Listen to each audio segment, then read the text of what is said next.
Welcome to Tales of Unusual, where every solution brings a new kind of terror. In a world suffocating under pollution, war, and extinction, hope comes in the form of a single mysterious seed. But what happens when the seed begins to grow to well? This is the story of the Seed of Regeneration. Get comfortable, but not too relaxed. Nature is listening. Dr. Alara Mins was one of the last remaining botanists in the Northern Hemisphere. Earth's soil had turned to ash, crops had failed for years, and the sky rarely showed the sun anymore. One day, she received a package. No sender, no note. Inside, a single glowing seed, emerald green, with golden veins pulsing faintly. It looked alive. Along with it, a single phrase etched in old paper: "Plant me, and the earth shall breathe again." Alara took the seed to her secret underground greenhouse, one of the last functional biolabs powered by solar backup.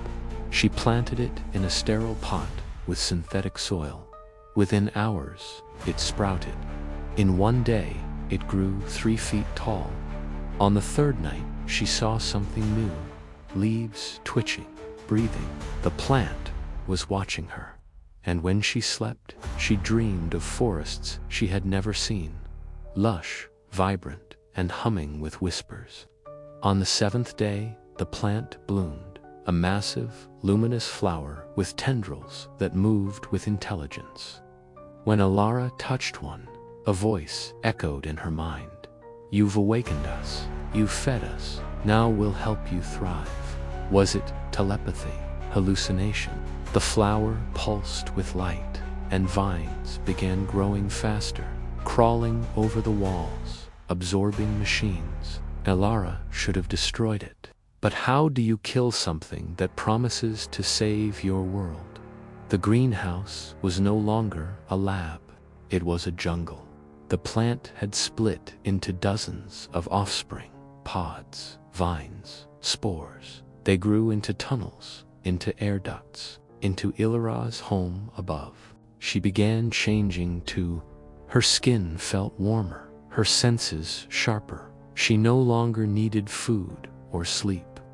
"You're evolving," the plant whispered. The seed hadn't just been a plant.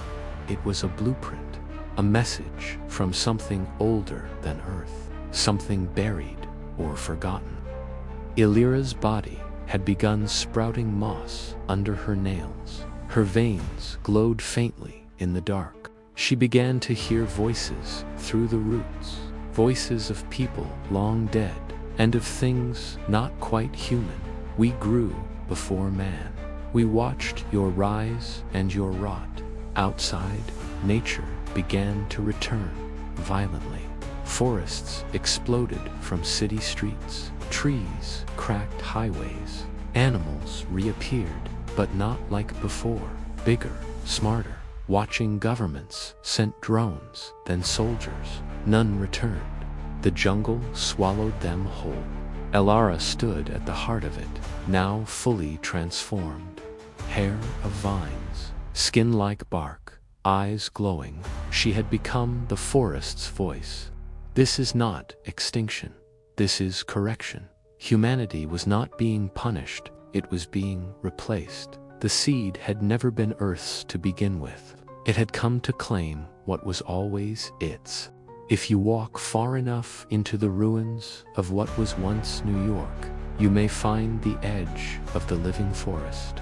Trees that breathe, flowers that blink, and in the wind, a voice that whispers, "Grow, or be grown over."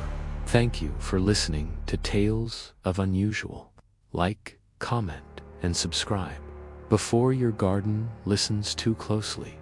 And remember, some seeds don't just bloom, they awaken.